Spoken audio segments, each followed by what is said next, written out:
ఓం నమో శ్రీ లక్ష్మీ వెంకటేశ్వరాయ శ్రీ మహాగణాధిపతియే నమ.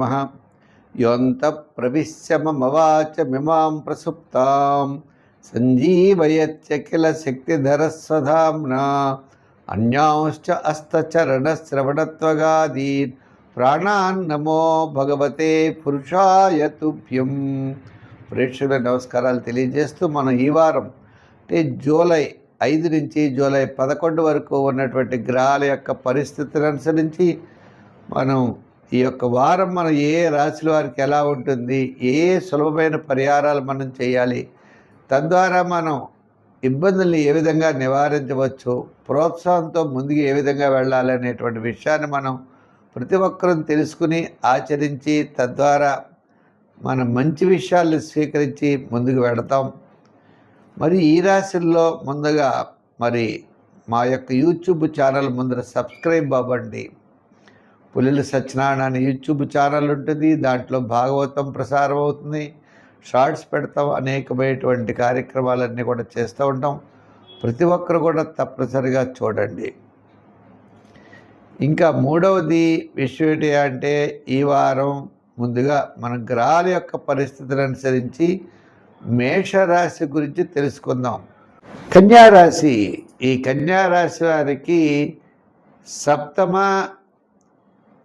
అంటే షష్ఠ, సప్తమ, అష్టమ, నవమ స్థానాల్లో చంద్ర సంచారం. వార ప్రారంభం, వారం మధ్యలో కార్యజయం, ధనలాభం అన్నీ ఉంటాయి. వారాంతం ఉదయ చికాగ్గా ఉండేటువంటి పరిస్థితులు అయితే ఉన్నాయి.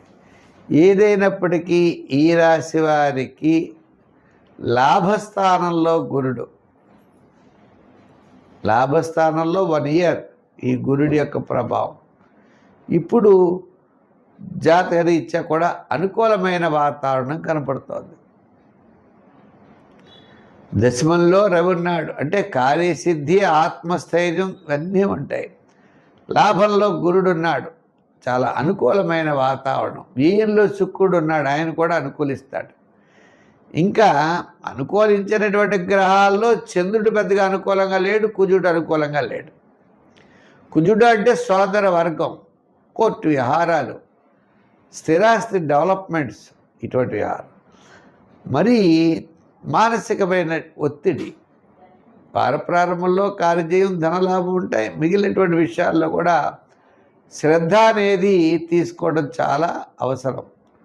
ప్రతి పని శ్రద్ధతో ముందుకు వెళ్ళవలసినటువంటి పరిస్థితులు ఈ రాశి వారికి తప్పనిసరిగా ఉంటాయి. ఉన్నప్పటికీ ఈ రాశి వారికి గతం కంటే ఇప్పుడు చాలా ప్రోత్సాహకరంగా ఉన్నది అనే విషయంతో ధైర్యంగా, ప్రోత్సాహకరంగా ముందుకు వెళ్ళాలి తప్ప భయపడి వెనుకంజ వేయవలసినటువంటి అవసరం లేదు. ఈ రాశివారు వ్యాపారాత్మకమైన డెవలప్మెంట్స్, విద్యార్థులకు మంచి అవకాశాలు, రాజకీయ నాయకులు కూడా ఏదో పదవి, వ్యాపారాత్మకంగా నూతనమైన వ్యాపార విషయాల్లో పెట్టుబడులు, పార్ట్నర్షిప్, వ్యాపారపరమైన డెవలప్మెంట్ కోసం చేసే మీ ప్రయత్నాలు అనుకూలిస్తాయి. సంఖ్యల్లో 5, 6 ఎక్కువగా వాడుతూ ఉండండి.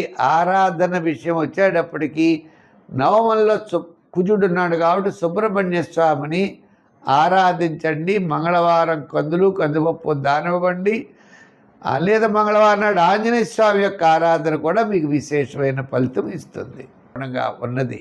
కాబట్టి ముఖ్యమైన వ్యవహారాలన్నీ కూడా శుక్ర శనివారాల్లో లాభించే అవకాశాలు ఉన్నాయి. ప్రతి ఒక్కరికి, మీనరాశి వారికి విద్యాపరమైన డెవలప్మెంట్స్, ఆర్థికపరమైన ఉద్యోగాభివృద్ధి, రాజకీయపరమైన గుర్తింపు, వ్యాపారపరమైనటువంటివన్నీ కూడా ఉన్నాయి. ఈ రాశి వారికి ఇంత బ్రహ్మాండంగా ఉన్నప్పుడు శాటర్న్ యొక్క మైనస్ కూడా ఉన్నది. శని ప్రభావం వల్ల చికాకు, అసంతృప్తి, ప్రతి పని 1-2 సార్లు చేయడం, ఇలా కొన్ని ఇబ్బందులు కూడా మనం ఎదుర్కొనే పరిస్థితులు ఉన్నాయి. అంచేత అధికారులు రాసేటప్పుడు, రాజకీయ నాయకులు మాట్లాడేటప్పుడు, వ్యాపారాత్మకంగా విషయాల్లో, నూతనమైన వ్యాపార పెట్టుబడి విషయాల్లో జాగ్రత్తలు తీసుకుని మాత్రం ముందుకు వెళ్ళాలి. సంఖ్యల్లో 3 వాడండి. ఆరాధనలు వెంకటేశ్వర స్వామి వారిని, విష్ణువుని బాగా ఆరాధించండి, మంచి ఫలితాలు ఉంటాయి. స్వస్తి. ఈ కార్యక్రమాన్ని మీరు చూసి ప్రతి ఒక్కరు కూడా ముందర మా ఛానల్ సబ్స్క్రైబ్ చేసుకోండి, లైక్ చేయండి, షేర్ చేస్తూ ఉండండి. మా యొక్క ఛానల్లో భాగవతం పెట్టాం. ఇప్పటికప్పుడే 90 భాగాల పైన భాగవతం పెట్టాం. ప్రతిరోజు కూడా భాగవతం పెడుతున్నాం, చూడండి. ఆ భాగవతాన్ని 10 మందికి అందివ్వండి. ఆ వాసుదేవుడి యొక్క అనుగ్రహం మీకు మాకు అందరికీ ఉండాలని కోరుకున్నాం. ముఖ్యంగా మా యొక్క ఛానల్లో లైక్ చేసిన వారికి, షేర్ చేస్తున్న వారికి అందరికీ కూడా ప్రత్యేకమైనటువంటి అభినందనలు. భగవంతుడి యొక్క ఆశీస్సులు మీకు లభించాలని చెప్పి కోరుకుంటూ వచ్చే వారం మరిన్ని విశేషాలతో కలుసుకుందాం. సర్వే జన సుఖినో భవంతు. స్వస్తి.